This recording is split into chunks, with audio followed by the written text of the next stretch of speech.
required to resource our plans and readiness. This will also make NATO fairer, to ensure anyone and everyone contributes their fair share for our security. For too long, one ally, the United States, carried too much of the burden of that commitment, and that changes today. President Trump, dear Donald, you made this change possible.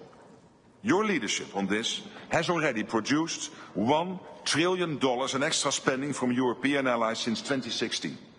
And the decisions today will produce trillions more for our common defense to make us stronger and fairer by equalizing spending between America and America's allies. Allies will also agree to further increase defense production so that our armed forces have everything they need. That means a huge expansion of our defense industrial base on both sides of the Atlantic. That's good for our security, it's good for our economies and good for our jobs. Our decisions include continuing our support to Ukraine, while also pushing for a just and lasting peace. We all want the bloodshed to stop. We call on Russia to end its aggression against Ukraine. Let me now turn to Prime Minister of the Netherlands, 𝗟𝗃𝗃𝗃, whose government and people are graciously hosting us here. Thank you to the media for joining us. We will continue our discussions in just a moment, but first, and with the media here, please, 𝗟𝗃𝗃𝗃, your introductory remarks. Thank you, Mark. Colleagues, friends, allies, on behalf of the Dutch government, welcome to The Hague. This is the NATO Summit, the first NATO Summit ever to be held in the Netherlands. And we are honored to have you here in the city that has been speaking in the language of peace and justice ever since the first Hague Peace Conference was held in 1899. I'm convinced that after today, The Hague will also be known as a city of collective purpose, unity and resolve. After all, we are about to write history. We are about to make decisions leading to an unprecedented increase in our collective defense spending and a new financial balance in our alliance.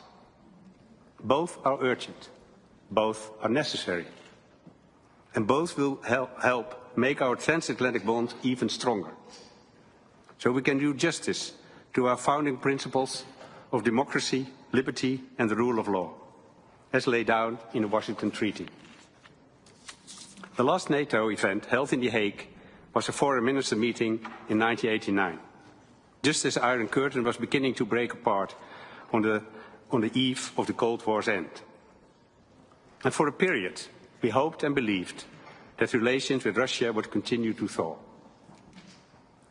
But the end of history turned out to be an illusion. An illusion that was shattered for good when Russia brutally invaded Ukraine. So today, there is a renewed awareness in our ranks that peace cannot be taken for granted, that it must be protected constantly and with conviction. And yes, peace comes at a cost. We must act on this swiftly and decisively. So let's stand united and embrace the Hague Defence Investment Plan. Let's go to work and write that history today. Thank you.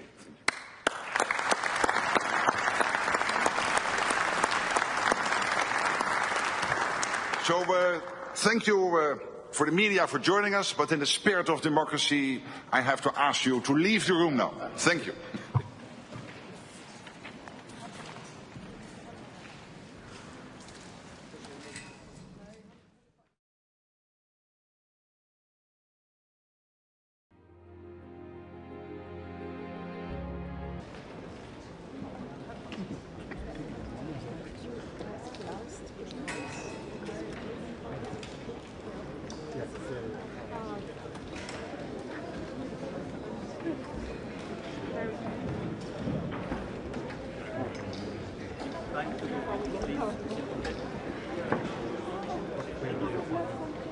Voilà, vous voyez, on peut partir maintenant.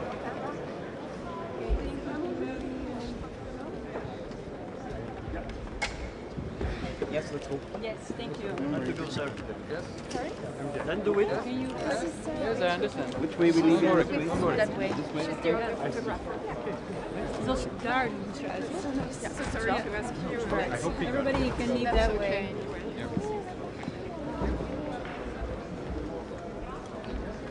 Please pack your stuff now.